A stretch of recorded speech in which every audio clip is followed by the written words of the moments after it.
Hello folks, and welcome to my buyer's guide for STRAFE. Now, this video is meant for the consumers who are thinking about getting STRAFE, maybe are just interested in STRAFE, and already kind of know a little bit about it. Really what this video is trying to do is, it attempts to assist these people by doing two things.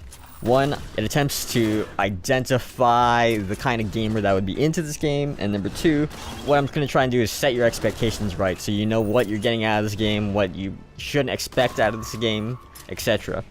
Now, if you're wondering how much of this information is credible, well, I can only tell you that I put in 18 hours into this game so far. I haven't beaten the game yet. I've gotten really close like 3 times. Like, I got like right at the end and I died.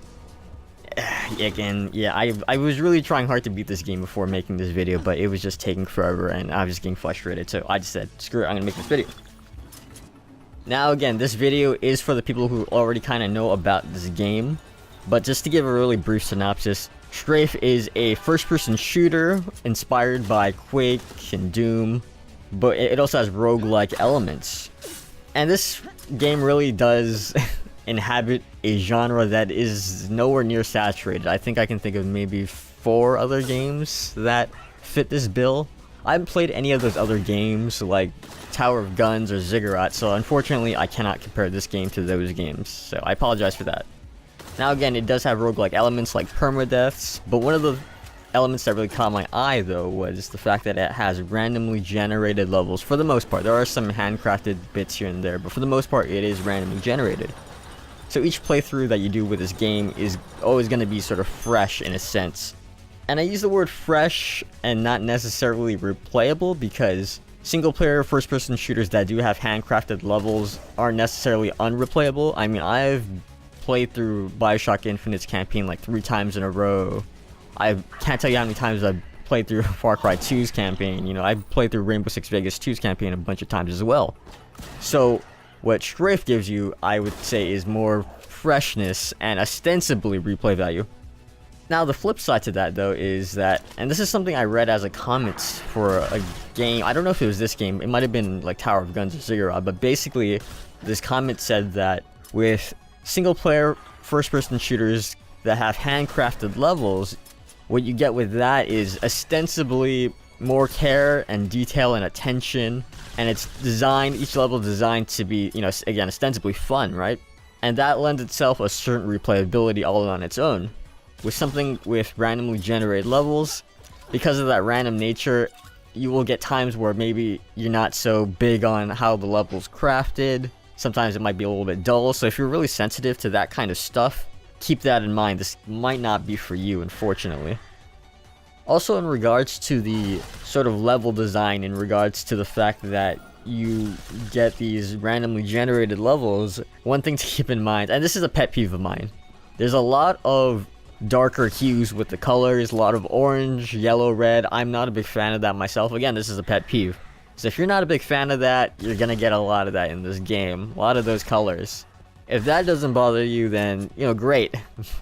So, you know, keep in mind that, you know, despite the fact that you got randomly generated levels, it will reuse these colors, these textures and stuff like that. So, yeah, if you don't really like what you're seeing on screen, then, yeah, you might not be so into the art direction in that sense. I do like the pixel graphics, but I'm not so big a fan of the color hue myself.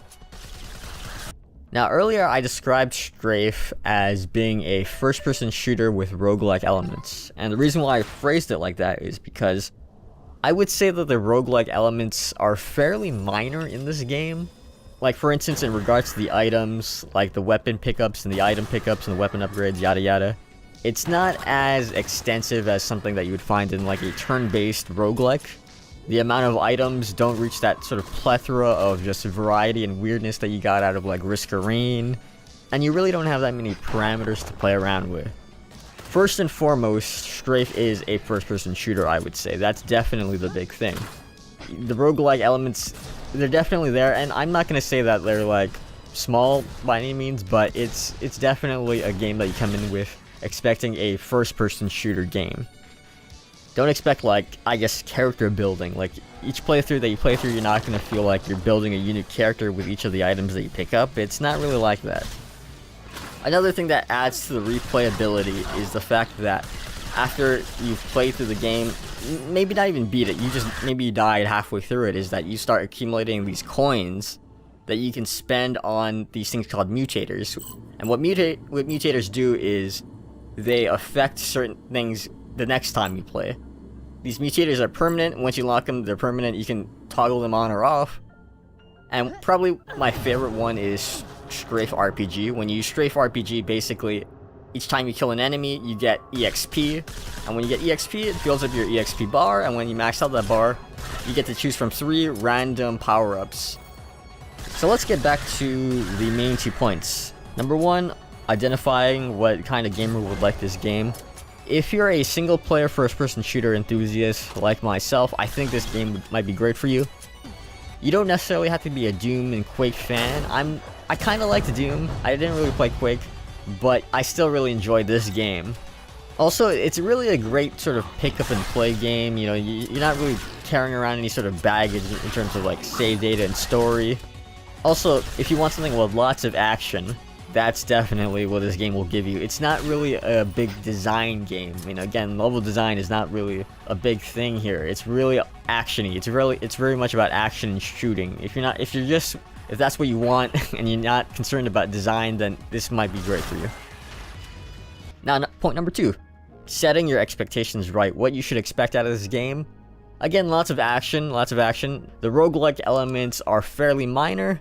You're not going to get any sort of character building stuff in terms of feeling like each playthrough you've got certain strategies you developed with the items that you're picking up. And yeah, overall, this is definitely a first-person shooter, more so than a roguelike. The roguelike elements are there. You know, they don't necessarily take a backseat, but definitely you have to come into this feeling like you want first-person shooter.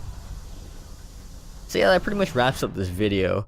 Again, this is a buyer's guide, not necessarily like a review. I did put in some of my opinions there, but really this video is meant to help people decide whether or not they want this game and what they should expect out of this game, what they're getting from this game, really. I enjoyed this myself, just to let anyone know. Again, I put in 18 hours into this game.